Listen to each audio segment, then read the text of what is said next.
Vous avez suivi cet élément, bien chers internautes, et ce que nous devons savoir, bien chers internautes, que la visitation de Dieu se caractérisera par l'émergence d'un ministère prophétique sur cette nation, la RDC. Ce ministère prophétique ne vient rien d'autre que pour concrétiser, pour matérialiser la vocation de Dieu dans cette nation.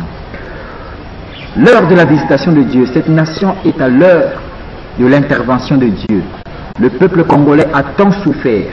Le peuple congolais souffre économiquement, souffre politiquement, souffre socialement, et cela n'est rien d'autre que le fait que les dirigeants du pouvoir séculier ainsi que les dirigeants du pouvoir ecclésiastique ne réalisent pas que cette nation a une vocation. Et lorsque le leadership de cette nation est en dehors de la volonté de Dieu, c'est la nation tout entière qui en pâtit. Et voyez-vous, et justement, il faut qu'un ministère prophétique sur la nation se révèle pour éclairer la nation, comme à l'époque du temps de Agé, le prophète, lorsque Israël était dans une crise, dans le livre de Agé 1.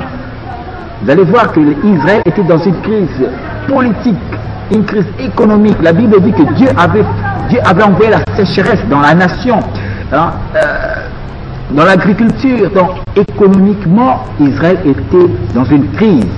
Et dans cette crise, Dieu envoya le prophète Agé.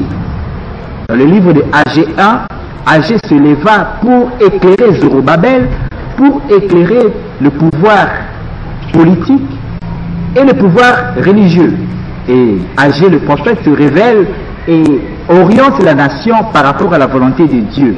Il fallait que le peuple d'Israël tout entier puisse rebâtir le temple de l'Éternel, car Dieu était mécontent par rapport à son temple qui était détruit.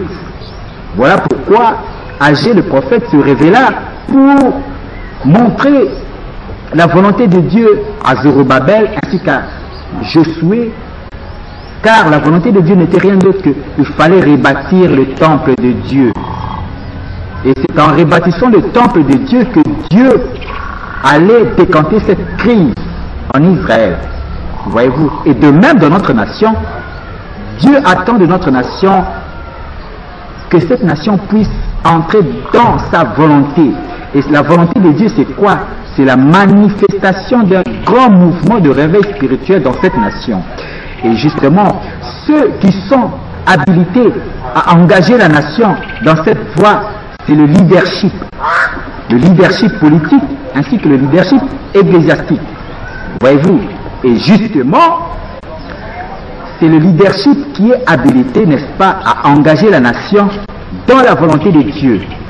Et étant donné que ce leadership est ignorant, ce leadership du pouvoir politique et ecclésiastique ne met pas cette nation dans le rail, dans la volonté de Dieu. Voilà pourquoi c'est la population tout entière qui en pâtit, c'est la population tout entière qui est dans la désolation, dans la misère et dans l'opprobre.